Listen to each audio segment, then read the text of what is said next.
نبی ان سے منہ موڑ لو، تم کو ہماری طرف سے ملامت نہ ہوگی، اور نصیحت کرتے رہو کہ نصیحت مومنوں کو نفع دیتی ہے۔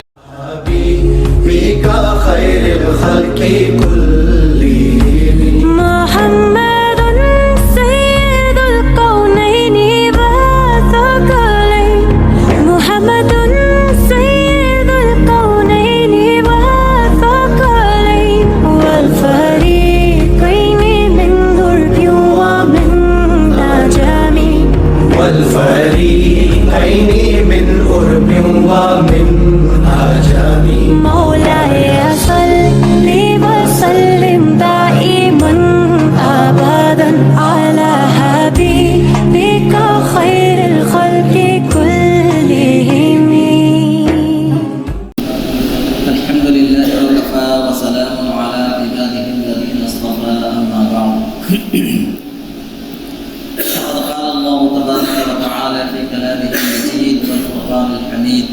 أعوذ بالله من الشيطان الرجيم، بسم الله الرحمن الرحيم.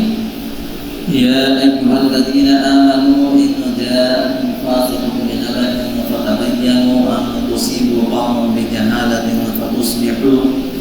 فتصبحوا على ما فعلتم نادمين. صدق الله مولانا العظيم. حضرات گرامی، سوشل میڈیا سے متعلق کچھ باتیں میں آپ کے سامنے عرض کر رہا تھا۔ اس کے فوائد اور نقصانات کے سلسلے میں باتیں چل رہی تھی۔ کچھ نقصانات، کچھ مضرات میں نے آپ کے سامنے ذکر کیا تھا۔ ایسے تو اس کے بے شمار نقصانات ہیں، لیکن جو خاص اور بڑے نقصانات ہیں اس کا ذکر میں کر رہا تھا۔ میں نے کہا تھا کہ اس کا سب سے بڑا نقصان یہ ہے کہ ہم کثرت کے ساتھ جھوٹ کے اندر مبتلا ہو گئے، خواہ وہ چھوٹا ہو، بڑا ہو، بوڑھا ہو، جوان ہو، مرد ہو، عورت ہو، ہر ایک کثرت کے ساتھ جھوٹ کے اندر مبتلا ہے، اور اس کا احساس بھی ہمیں نہیں ہو رہا ہے کہ ہم کسی جھوٹی فعل کے اندر مرتکب ہیں، جھوٹی فعل کا مرتکب ہو رہے ہیں، جھوٹ کو پھیلانے میں، اس کی اشاعت میں ہم حصے دار بن رہے ہیں، اس کا ہمیں احساس نہیں ہو رہا۔ دوسرا بڑا نقصان اس کا یہ ہے کہ اس کے ذریعے سے ہم غیبت کے اندر مبتلا ہیں۔ یہ اس پلیٹ فارم کے ذریعے سے، چونکہ اس کے اندر کوئی لگام لگا ہوا نہیں ہے، کسی نے کوئی لگام نہیں لگا رکھا ہے، اور حکومت کا بھی اس پر کوئی کنٹرول نہیں ہے، اب تک آزاد ہے، اور اللہ کرے آزاد ہی رہے، کسی خاص طبقہ، کسی خاص معاشرے کا اس پر کنٹرول نہ ہو، تاکہ ساری باتیں، صحیح باتیں آزادی کے ساتھ دوسروں تک پہنچ سکیں۔ تو چونکہ ایک طرح سے اس کے اندر آزادی ہے، تو آزادی کا غلط استعمال کرتے ہوئے دوسروں کی پگڑی اچھالنے کی کوشش بھی اس کے ذریعے سے کی جاتی ہے۔ دوسروں کی غیبت کرنا، ان کی برائیاں، ان کے عیبوں کو اس کے اندر گنوانا، دوسروں تک اس کو پہنچانا، یہ ایک غلط انداز میں اس کا استعمال ہو رہا ہے، جو ہمیں نہیں کرنا چاہیے۔ دوسرے لوگ کر رہے ہیں، ہم ان کا دیکھا دیکھی، ہم بھی ایسی حرکتوں کے اندر ملوث ہو جا رہے ہیں۔ یہ ہمارے ایمان کے منافی ہے، اور ہمارے اسلامی شان کے منافی ہے۔ تو بہرحال یہ دوسرا بڑا نقصان ہے کہ اس کے ذریعے سے ہم غیبت کے اندر مبتلا ہو رہے ہیں کثرت کے ساتھ، اور تہمت بازی کے اندر ایک دوسرے کے اوپر تہمت لگانا۔ تو یہ ایسے عظیم گناہ ہیں کہ جس کی نحوست پوری زندگی کے اندر محیط ہو جاتی ہے۔ اور تیسرا بڑا نقصان اس کا یہ بتایا تھا کہ اس کے ذریعے سے جو ہے نفرت کو ہوا دی جا رہی ہے، نفرتیں پھیلائی جا رہی ہے، آپسی بھائی چارگی کو توڑا جا رہا ہے، اتحاد و اتفاق کو ختم کیا جا رہا ہے، کہ آپس میں لوگوں کے قلوب جو جڑے ہوئے ہیں، آپسی محبت، بھائی چارگی جو لوگوں کے اندر ہے، خاص و خصوصی طور پر مسلمانوں کے اندر آپسی بھائی چارگی کی بات ہو، یا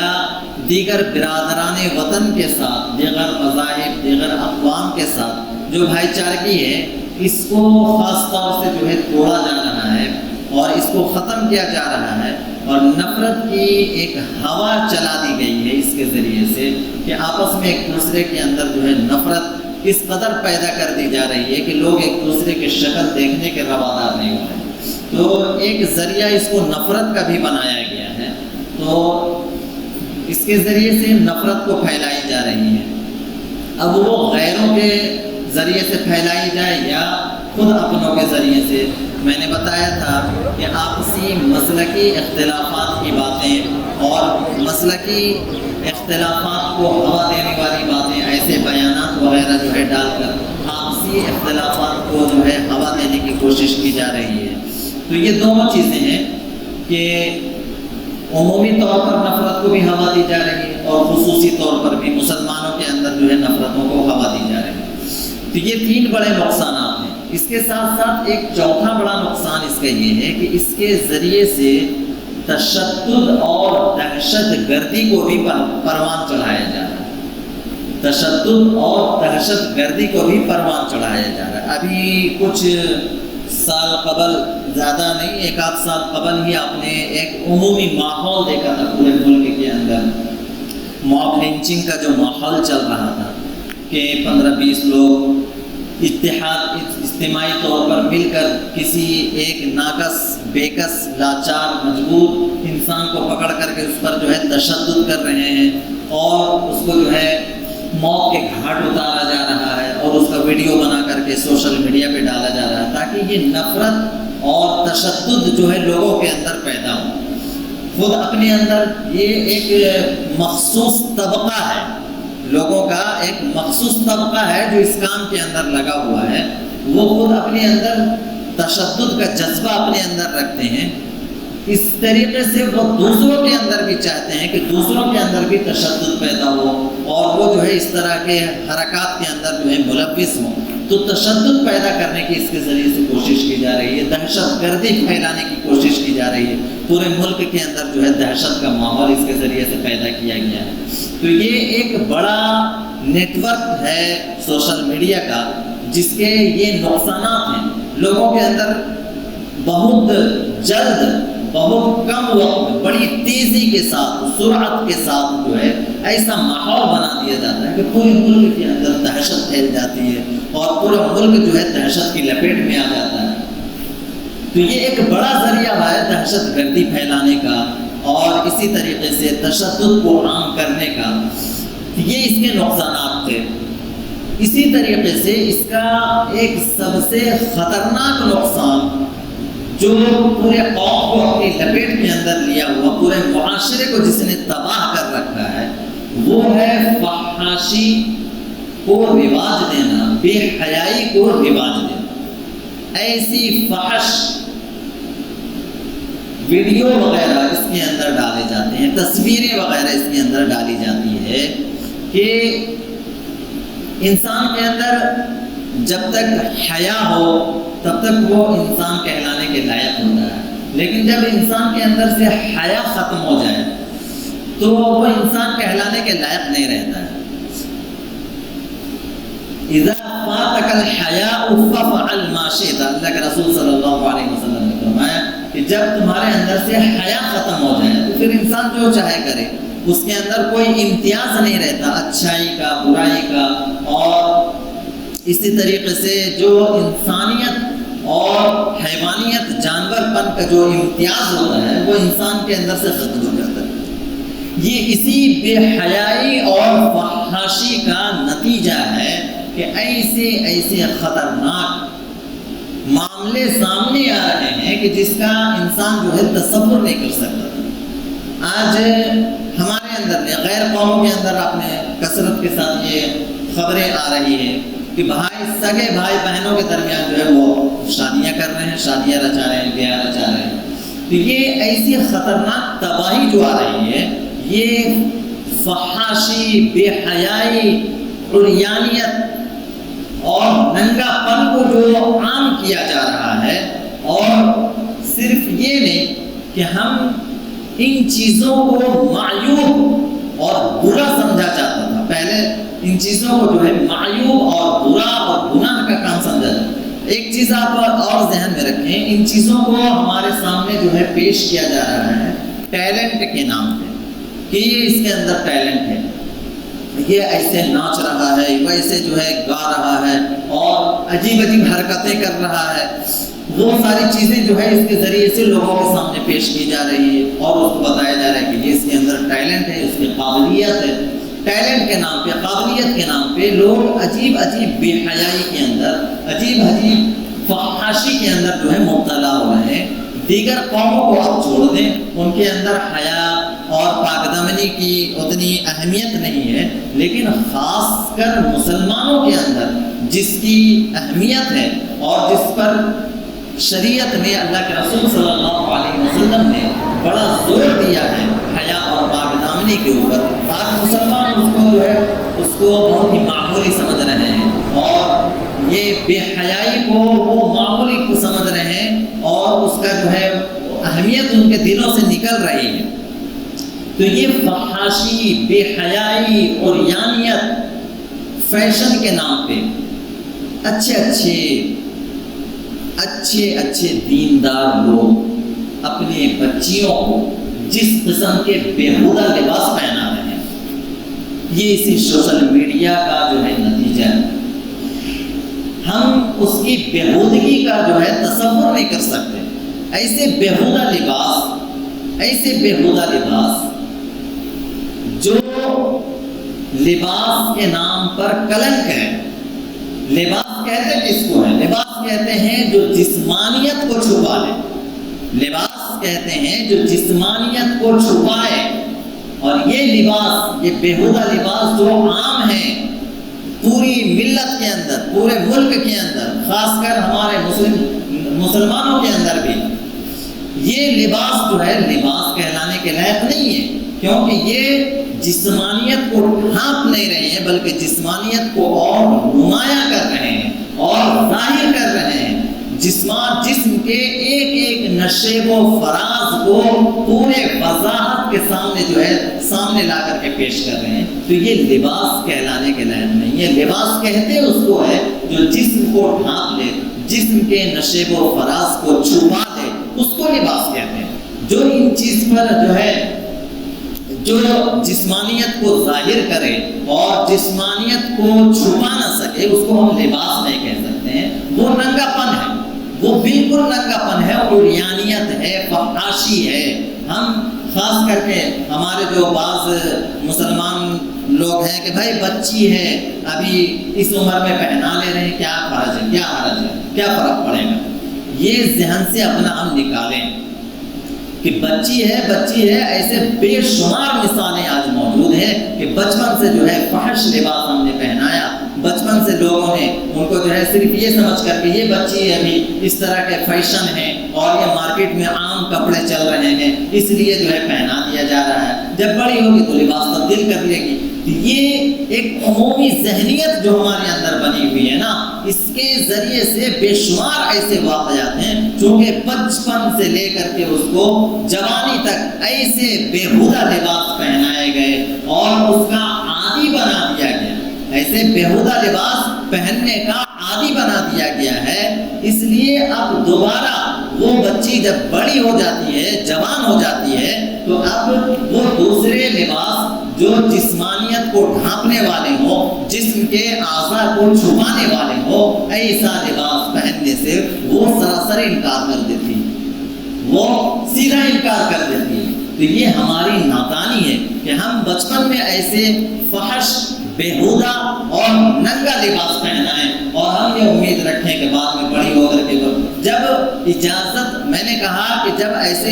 شریعت میں ایسی چیزوں کو لباس نہیں کہتے ہیں. لباس ان چیزوں کو کہا جاتا ہے جو جسمانیت کو ڈھانپ لے, جسمانیت کو چھپا لے. جو لباس جسم کے اعضاء کو, ایسے اعضاء جس کو شریعت نے چھپانے کا حکم دیا ہے, ایسے اعضاء کو اگر لباس نہ چھپا سکے تو ہم اس کو لباس نہیں کہیں گے, اس کو ہم کہیں گے کہ لباس پہن کر کے بھی وہ ننگا. اللہ کے رسول صلی اللہ علیہ وسلم نے فرمایا تھا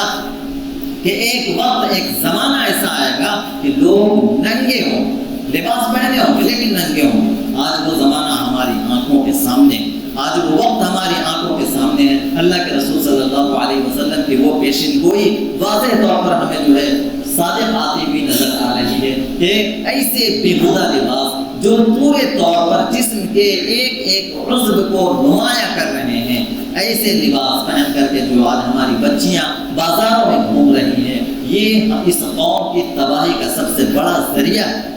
تو میں نے بتایا کہ یہ سوشل میڈیا کے نقصانات ہیں، سوشل میڈیا کے یہ نقصانات ہیں۔ جھوٹ، غیبت، تہمت بازی، نفرت، عداوت، دشمنی اور اسی طریقے سے دہشت گردی، تشدد اور اسی طریقے سے فحاشی، عریانیت، بے حیائی، ان چیزوں کو پھیلانے میں سوشل میڈیا کا بڑا کردار ہے، اس کا بڑا رول ہے۔ اس کے ذریعے سے بڑی تیزی کے ساتھ یہ برائیاں جو ہے اس معاشرے کے اندر سرایت کی ہیں۔ تو یہ اس کے نقصانات ہیں۔ اسی طریقے سے اس کے کچھ فوائد بھی ہیں۔ میں نے کہا تھا یہ ایسی چیز ہے کہ اس کے فوائد سے ہم قطع نظر نہیں کر سکتے ہیں، صرف نظر نہیں کر سکتے ہیں۔ اس کے فوائد بھی ہیں، لیکن اب اس کے فوائد کیا ہو سکتے ہیں؟ اس کے فوائد یہ ہیں کہ مرد، عورت، جوان، بوڑھے، بچے جو بھی موبائل کا استعمال کر رہے ہیں کہ موبائل کا صحیح استعمال، اس کو دین کے کاموں میں استعمال کیا جائے، دینی تعلیمات کے لیے استعمال کیا جائے، اور دینی تعلیمات میں بھی صحیح دینی تعلیمات حاصل کرنے کے لیے، اچھی باتیں سیکھنے کے لیے اس کا استعمال ہو۔ اسی طریقے سے اچھی معاشرت کے لیے بے شمار ایسے بیانات وغیرہ ہیں جو پہلے زمانے میں جس کی رسائی ہر ایک انسان کے پاس نہیں تھی، لیکن ابھی یہ سوشل میڈیا کے ذریعے سے بہت آسان ہو گیا ہے کہ ہم سبوں تک، مرد ہو، عورتیں، پہلے عورتوں تک جو ہے رسائی نہیں تھی، لیکن ابھی بآسانی عورتوں تک بھی رسائی ہو سکتی۔ گھر میں عورتیں ادھر ادھر کی چیزیں جو دیکھتی، اس سے بہتر ہے کہ وہ حسن معاشرت پر جو بیانات ہیں، اچھے بیانات، ان بیانات کو سنیں اور دین کا صحیح علم حاصل کریں، اور اخلاقیات جو اسلام نے سکھائے ہیں ان اخلاقیات کو سیکھنے میں اس کا استعمال ہو۔ اسی طریقے سے تعلیمی میدان میں بھی اس کا بڑا استعمال ہے، اور ابھی خاص طور سے لاک ڈاؤن کے زمانے میں تعلیم کے میدان میں اس کی اہمیت بہت زیادہ بڑھ گئی ہے۔ تو تعلیمی خواہ دنیاوی ہو یا دینی ہو، دنیاوی تعلیم کے لیے اسکول وغیرہ کے تعلیم کے لیے بھی جو اس کا استعمال ہو رہا ہے، دینی تعلیمات کے لیے بھی اس کا استعمال ہو رہا ہے۔ بے شمار ایسے آن لائن کورسز ابھی شروع کیے گئے ہیں، وہ دینی اعتبار سے قرآن جو ہے صحیح تلفظ کے ساتھ سیکھنا، اس کے لیے آن لائن کلاسز ہیں۔ اسی طریقے سے آپ حدیث، تفسیر وغیرہ یا دینی تعلیمات وغیرہ، وہ بہت سارے کلاسز جو ہیں آن لائن چل رہی ہیں، جس کے ذریعے سے ہم براہ راست اس سے استفادہ کر سکتے ہیں۔ مرد بھی استفادہ کر سکتے ہیں، عورتیں بھی استفادہ کر سکتی ہیں، عورتوں کے لیے بھی بہت سارے کلاسز اس طریقے سے چل رہے ہیں، تو یہ عورتیں بھی اس سے استفادہ کر سکتی ہے۔ اور اسی طریقے سے صحت اور علاج و معالجہ وغیرہ کے شعبے میں بھی اس کا استعمال کافی بڑھ گیا ہے کہ اس کے ذریعے سے بہت ساری آسانیاں پیدا ہو گئی ہے سوشل میڈیا کے ذریعے سے، کہ ایک شخص کا علاج جو ہے ماہرین ڈاکٹر جو ملک کے بڑے بڑے ماہرین ہیں یا انٹرنیشنل لیول پہ دنیا کے کسی کونے پہ کوئی بہت بڑا ماہر ڈاکٹر ہے، اب اس کی خدمات کو جو ہے اس کے ذریعے سے ہم آسانی کے ساتھ حاصل کر سکتے ہیں۔ یہ پہلے زمانے میں نہیں، ابھی کچھ سالوں پہلے تک جو ہے یہ ممکن نہیں تھا، لیکن یہ سوشل میڈیا وغیرہ کے ذریعے سے بہت آسان ہو گیا۔ تو یہ اس کے فوائد ہیں، اور خصوصی طور پر جو ہمارے نوجوان ہیں جو اس کا استعمال کر رہے ہیں سوشل میڈیا کا، ان کو اپنے اندر خشیت اور تقوی پیدا کرنے کی ضرورت ہے۔ بھائی آپ موبائل لے کر چاہے جتنے کونے میں چلے جائیں، جتنے اندھیرے میں چلے جائیں، لوگوں کی نگاہوں سے آپ جتنا چھپ جائیں، لیکن جو فرشتے آپ پر مقرر ہیں ان سے تو آپ نہیں چھپ سکتے ہیں، اللہ کی نگاہ سے تو آپ اپنے آپ کو نہیں چھپا سکتے ہیں نا۔ اس لیے اس بات کا استحضار ہم اپنے اندر پیدا کر لیں کہ موبائل ہم تنہائی میں چھپ کر اندھیرے میں اس کا غلط استعمال ہم کر لیں، اور لوگوں کی نظروں سے بچ کر لیں، تو ہم ظاہر سی بات ہے اگرچہ ہم لوگوں کی نگاہ سے بچ جائیں گے، ماں باپ کی نگاہ سے ہم بچ جائیں گے، دوست احباب کی نگاہ سے ہم بچ جائیں گے، لیکن معاشرے کی نگاہ سے ہم بچ جائیں گے، لیکن اللہ کی نگاہ سے تو ہم نہیں بچ سکتے ہیں نا۔ تو یہ استحضار ہم اپنے اندر پیدا کریں تاکہ موبائل کے غلط استعمال سے ہم اپنے آپ کو بچا سکیں، یہ سوشل میڈیا کے غلط استعمال سے ہم اپنے آپ کو بچا سکے۔ اس کی صورت صرف یہی ہے کہ ہمارے اندر یہ اللہ کی خشیت پیدا ہو جائے اور اللہ کا استحضار ہمارے اندر پیدا ہو کہ ہم کسی بھی کونے میں ہو، کہیں بھی ہو، تنہائی میں ہو یا عمومی ماحول میں ہو، کہیں بھی ہو، اس کا ہم غلط استعمال نہ کریں اور اس کا صحیح استعمال کرنے کی کوشش کریں، ضرورت کے بقدر استعمال کریں، کثرت استعمال سے بچیں، ضرورت کے بقدر۔ آج گھر کے اندر آپ پہلے گھر کے اندر کا ماحول الگ ہوا کرتا تھا کہ بھئی جب گھر کے اندر سرپرست یا والد گھر کے اندر آئے تو اب سارے بچے جو ہیں ان کے ساتھ لگ جاتے تھے اور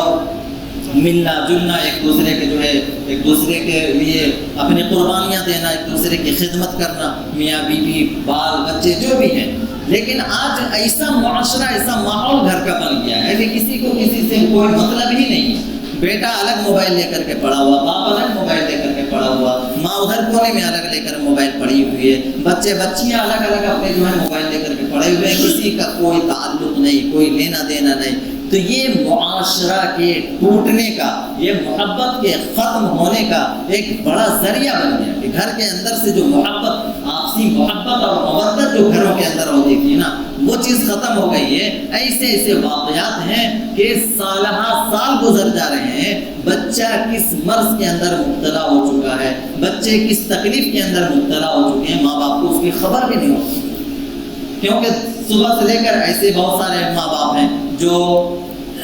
جاب وغیرہ کرتے ہیں، اب صبح سے لے کر باہر رات تک باہر ہیں، رات میں آیا اس کے بعد موبائل میں لگ گیا، صبح اٹھا پھر چلا گیا۔ بچہ کیا کر رہا نہیں کر رہا ہے، اس کے کیا مصروفیات ہیں، اس کا کیا فائدہ ہے، کیا نقصانات ہیں اس کے بارے میں اس کو کوئی خبر ہی نہیں ہوتی ہے۔ جب نقصان بڑھ جاتا ہے اور ظاہر ہونے لگتا ہے اس کے جسم سے، اس کے اعضاء سے اور اس کی حیات سے، تب اس کو پتہ چلتا ہے کہ ایسے جو ہے بڑے مرض کے اندر یہ مبتلا ہو چکا ہے۔ تو میرے محترم بزرگوں دوستو، یہ سوشل میڈیا میں نے بتایا تھا، اسلام نے جو ہے کبھی ہمیں تنہا نہیں چھوڑا ہے کسی بھی لائن میں، کسی بھی شعبے میں اور کسی بھی حالت میں۔ تو اسلام کا جو گائیڈ لائن ہے نا، ہم اس کو فالو کریں، اس کو جو ہے مد نظر رکھیں اور موبائل کا استعمال کریں۔ ہر ایک موبائل کا استعمال کر سکتا، موبائل استعمال کرنا منع نہیں ہے، ناجائز نہیں ہے، نیٹ کا استعمال کرنا منع نہیں ہے، ناجائز نہیں ہے، لیکن اس کا صحیح استعمال کریں، غلط استعمال سے ہم بچیں خود بھی، اور خصوصاً میں جو ہے مطلب ماں باپ جو بھی ہیں، گارجین جو بھی ہیں، سرپرست جو بھی ہیں، گھر کے نگراں جو بھی ہیں، ان کو جو ہے خاص طور سے میں ہدایت کرتا ہوں کہ وہ اپنے بچوں پر خصوصی نگاہ رکھے اس سلسلے میں۔ تعلیمی ضرورت کے بقدر ہے، ضرورت ہے ان کو دیں آپ موبائل، لیکن ضرورت کے بقدر وہ اس کو استعمال کریں اور اس کے بعد ان سے موبائل آپ لے لیں۔ اگر وہ موبائل استعمال کرنا بھی چاہیں، ایسی مجبوری بسا اوقات ہوتی ہے چونکہ یہ اس کا اتنا عمومی رواج ہو چکا ہے کہ اس سے بچانا بڑا ہی مشکل ہے، تو ایسی صورت میں ہم اگر ان کو موبائل دیتے بھی ہیں تو ہم اس بات کی نگرانی رکھیں کہ وہ اچھی باتیں اس کے ذریعے سے سیکھیں، اس کے ذریعے سے اچھی تعلیمات ان کو ملیں، دینی تعلیمات، دینی اعتبار سے جو چیزیں ہیں وہ چیزیں وہ اس میں جو ہے دیکھیں، وہ چیزیں اس کے ذریعے سے وہ سیکھنے کی کوشش کریں اور بے فضول چیزوں سے جو ہے اجتناب کریں۔ میں نے حدیث آپ کو پڑھ کر بتایا تھا کہ حفص بن عاصم رضی اللہ تعالیٰ عنہ کی روایت ہے، قال رسول اللہ صلی اللہ علیہ وسلم من حسن اسلام المرء ترکہ ما لا یعنیہ، اللہ کے رسول صلی اللہ علیہ وسلم نے فرمایا کہ اسلام اس انسان کے، کسی مسلمان کے اسلام کی اچھائی اور اس کا حسن یہ ہے کہ وہ لا یعنی چیزوں کو، فضول چیزوں کو چھوڑ دے، ترک کر دے۔ اب بے شمار چیزیں ایسی ہوتی ہیں موبائل کے اندر جس میں ہم لگے ہوئے ہیں